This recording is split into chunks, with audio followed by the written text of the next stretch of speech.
Halo sahabat Kristus, Shalom.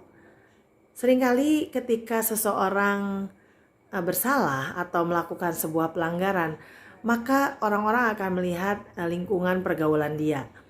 Kalau misalnya satu orang ditangkap polisi karena mencuri, maka cenderung sekali orang berkata bahwa memang dia terpengaruh oleh teman-temannya yang mencuri.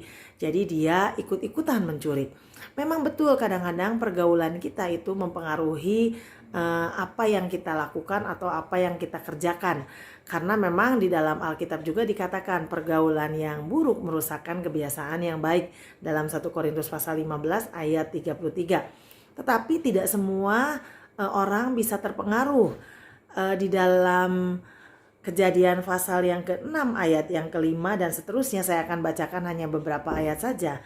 Dikatakan seperti ini: ketika Tuhan melihat Tuhan bahwa kejahatan manusia besar di bumi dan bahwa segala kecenderungan hatinya selalu membuahkan kejahatan semata-mata, maka menyesallah Tuhan.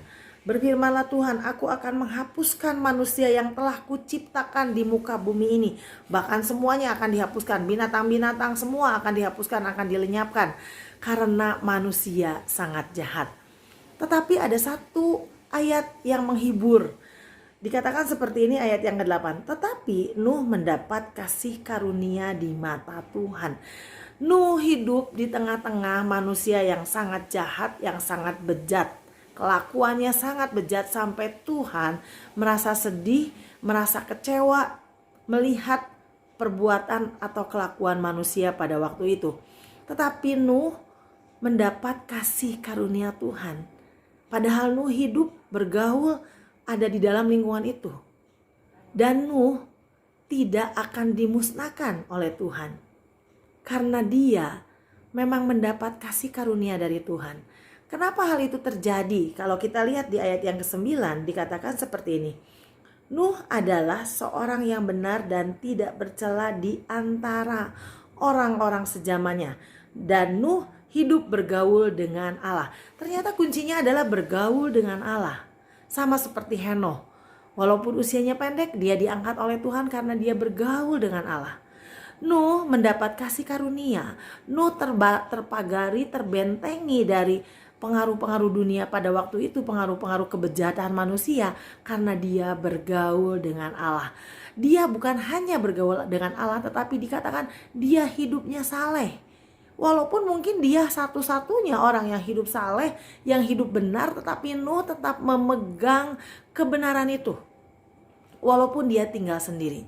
Ada sebuah kata-kata bijak ya, dikatakan seperti ini: jika ada 1000 orang yang berbuat jahat dan cuma 1 orang yang tidak berbuat jahat, maka itu adalah saya. Dan jika di dunia ini tinggal 100 orang dan hanya 1 orang yang tidak berbuat jahat, maka 1 orang itu adalah saya. Jika di dunia ini hidup 10 orang yang jahat dan ada 1 orang yang benar, maka 1 orang itu adalah saya. Nah, mari kita belajar bersama-sama. Apapun juga yang terjadi dengan lingkungan kita, siapapun teman kita, bagaimanapun lingkungan kita, mari kita belajar hidup bergaul dengan Allah. Dan praktekkan kehidupan pergaulan kita dengan Allah itu dengan cara hidup saleh. Supaya kita tetap menjadi orang benar. Apapun dan siapapun juga yang ada di sekeliling kita. Tuhan memberkati.